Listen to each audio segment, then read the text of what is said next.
The sound of boots hitting stone echoed through the giant halls of the Varelian embassy. Jiho Park walked fast but steady, his uniform plain now, no medals, no ribbons. Felt strange against his body.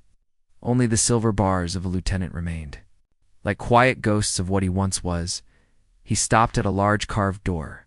From inside, a deep voice called, "Come in." Jiho entered, his back straightened out of habit. After 14 years in Earth's Special Forces, habits didn't die easy. "Sit down, Lieutenant," said Ambassador Han, without looking up from the glowing screen on his desk. "Or should I say, Security Advisor Park now." "Lieutenant is fine," Jiho replied flatly. Han looked up. His eyes were sharp, careful, the kind of eyes that saw too much. "You know what this job is, don't you?" Jiho nodded. "Quiet posting. A way to get rid of me without too much noise. At least you're honest." The ambassador's lips curled into something close to a smile. Jiho didn't smile back. He was sent here after the Rada incident, when he disobeyed orders and stayed behind to rescue 200 civilians during an attack. He had saved lives, but he broke rules. A military tribunal had demoted him, but many said he was lucky not to be thrown out completely. Han leaned back. "You're here to protect our interests. The Varelians are proud and secretive. They don't like outsiders. Their princess, Herin's, different. She wants change, wants peace. And tonight, she's doing something no royal has ever done before. She's attending a gathering with outsiders." Jiho didn't speak. He just listened. "There are people on her planet who hate her for it," Han said. "If anything goes wrong tonight, if she's hurt or humiliated, Earth's relationship with Varelia could fall apart." "Understood, sir?" "No, I don't think you do," Han said quietly. "They have old traditions, strange ones. One of them is the life debt. If a royal's life is saved, a bond is formed. Not just a legal one, something deeper, something even their scientists don't fully understand." Jiho raised an eyebrow. "That sounds like a myth. It's them, it's not. And tonight, all I want from you is to keep your eyes open. Stay in the shadows. Don't be a hero." The central spire was beautiful and terrifying. A tall tower made of white stone and soft blue glass. It reached up into the sky like a sword. Inside, the reception hall glowed with silver light. Strange music floated through the air. Jiho stood near a pillar, scanning the room. His uniform was stiff and formal. He hated it. Diplomats, soldiers, and nobles filled the space, wearing silks, metals, and feathers. Earth officials were trying to look calm. The Varelians looked cold, in perfect silver blue skin, tall bodies, sharp eyes. "The ceremony begins," said Varelian, said. A soft voice behind him. Jiho turned and saw an older woman with dark hair pulled into a braid. She wore Earth ambassador robes and had kind eyes. "Dr. Lee," she introduced. "I study Varelian culture, Lieutenant Park," he said. "Those guards by the stairs?" she whispered. "They're not just for show. They've sworn to protect the royal bloodline since they were children. If they let the princess come here tonight, it means something big is happening." Just then, a trumpet sound echoed through the hall. "All rise," announced a voice. And then she entered, Princess Herin of Varelia. Jiho had seen her image before, but this was different. She moved like a wave of silk, graceful and strong. Her silver blue skin caught the light like water. Her eyes, a soft purple, scanned the room with calm. She wore long robes of violet and silver, and her expression was unreadable. "She's walking into a room full of enemies," Dr. Lee whispered. "Some nobles would rather kill her than let her change their world." Jiho didn't answer. He was already scanning. Something was wrong. He saw a server too quick, too direct. The man moved between guests, holding a tray of glasses. His eyes locked on the princess. Jiho stepped forward. The server moved closer to her, too close. Then Jiho saw it. His hand reached under his vest. A flash of silver. A dagger. No time to think. Jiho ran. 3 long strides. Glasses fell and shattered. Someone shouted. The assassin raised the blade. Jihodove's steel sliced into his chest. Deep, hot pain exploded in his ribs. The blade meant for the princess struck him instead. He hit the ground hard. Everything was loud shouts, screams, footsteps. The guards swarmed. The assassin was taken down. But Jiho barely noticed. He looked up and saw her. Princess Heron stood above him, her eyes wide in shock. Then, horror, she dropped to her knees. Her hand touched his wound, and then Ho felt it. Something burned through his body, cold and fire, racing through his blood. The pain vanished. His skin glowed where her hand touched him, so did hers. And, around them, where his blood had touched the marble floor, the air shimmered with light. Yes. Ancient symbol circles, stars, lines appeared in glowing red. The princess gasped. The bond has awakened. Someone whispered. Jiho blacked out.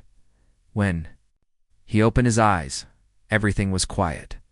He lay on soft sheets under a high ceiling painted like the stars. "You're awake," said a voice. Princess Heron sat beside him. She wore simple robes now, her hair loose around her shoulders. Her eyes met his with a strange sadness. "You saved my life," she said. Jiho sat up slowly. "It's what I was trained to do." She shook her head. "You didn't just save my life. You triggered something ancient, something sacred." He looked at his chest. A faint light pulsed beneath the bandages. "The life dead?" he asked. "The Dareth bond," she corrected softly. "When your blood touched the sacred floor and I touched you, the bond activated." "What does that mean?" he asked. "Means we are now connected. Our lives are tied. Spirit and body." Ho blinked.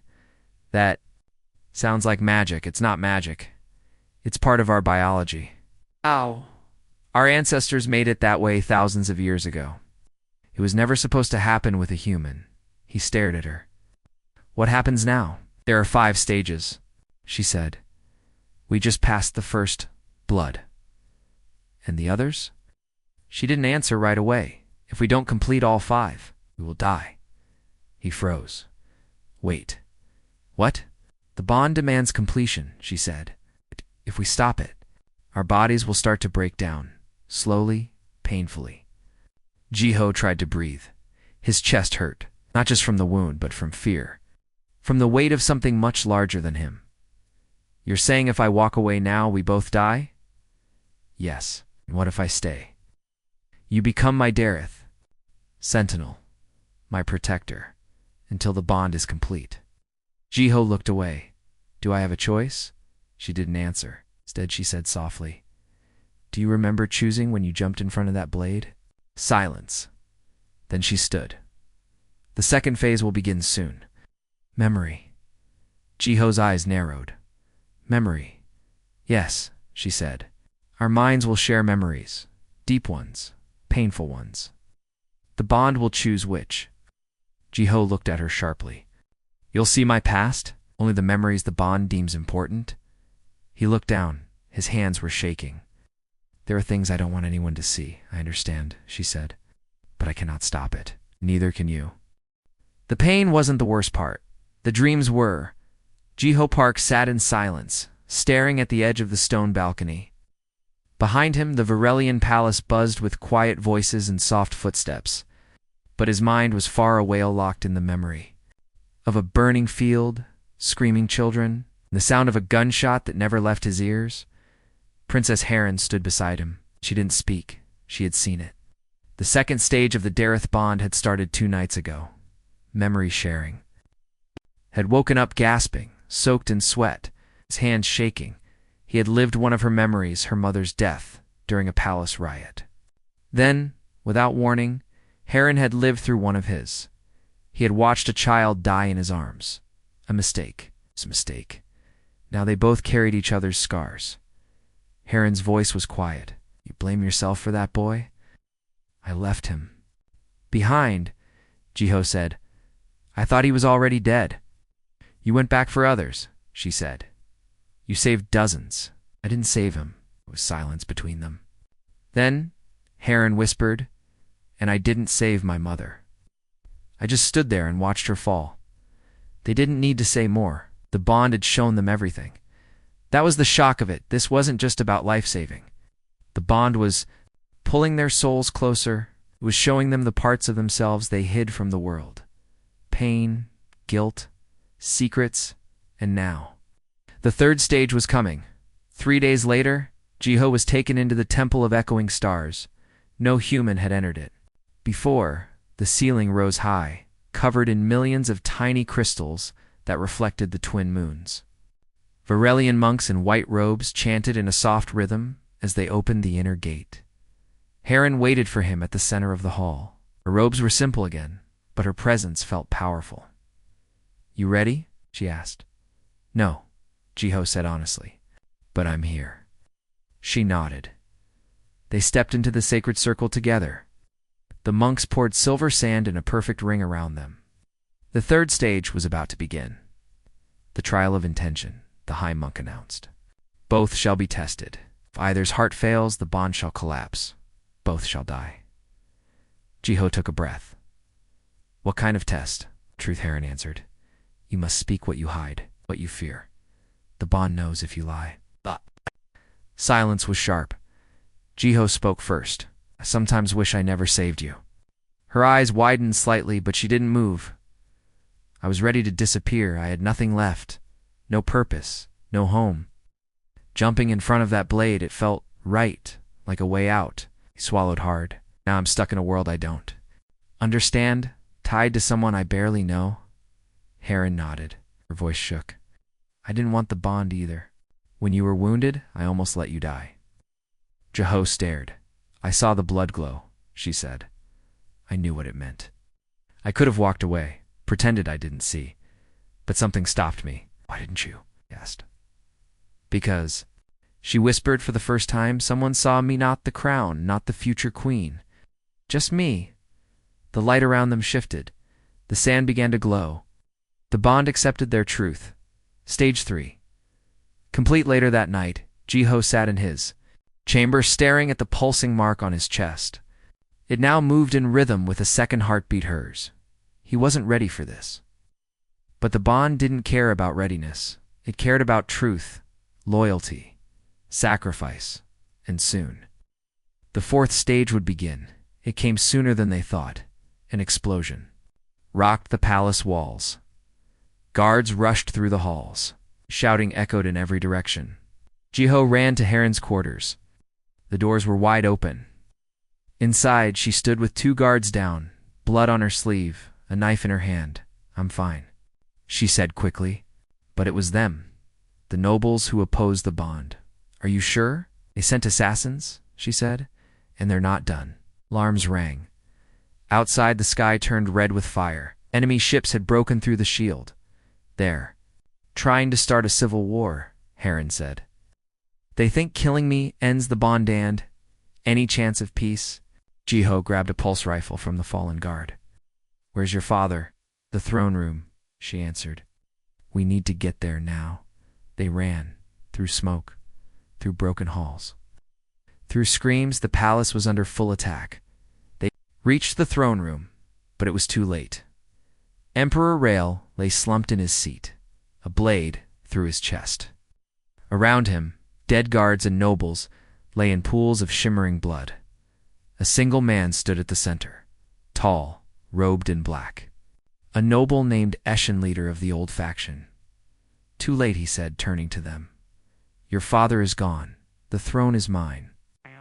Heron said coldly, "You killed a king. You won't kill a queen." Eshion smiled. "You're not queen. Not yet. Not while you're still tied to that human." He raised his hand. A burst of blue energy shot toward them. Jiho tackled Heron to the ground, rolled and fired back. Eshin dodged, lightning fast. Jiho's shots hit nothing but stone. Heron stood. Her eyes glowed with fire. "You think I need guards to stop you?" Eshion laughed. "You need your ancestors. But they've already abandoned you." Then something happened. The bond between Jiho and Heron flared bright, blinding. Her hand found his. Their joined energy exploded. Like a wave of light across the throne room, Eshion screamed. He stumbled back. The light burned him searing through. His robe, marking him with the same glowing symbols that had appeared when Jeho had first been wounded. "You have no right," shouted.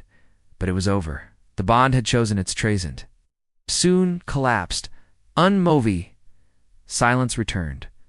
Heren stepped forward. Her voice rang across the chamber. "The ancestors have spoken. I am Queen Heren of Virelia, and this human Jeho Park is my Dareth sentinel, bound not by politics, but by sacrifice." Final stage, acceptance. The bond was complete, and both of them still lived. 1 week later, Jeho stood beside Heren on the high steps of the palace. Below them, thousands of Virelians gathered. Some clapped. Some bowed. Some simply stared. He felt different, lighter, stronger. He was no longer a lost soldier. He was something more. Heren turned to him. "You're not just my protector now. You're a part of our history." "I didn't ask for this," Jeho said. "Neither did I," she replied.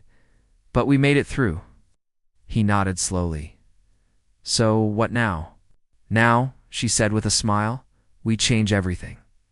And as the twin moons rose over Virelia, a new age began born from blood, from truth, and from a bond no one saw coming.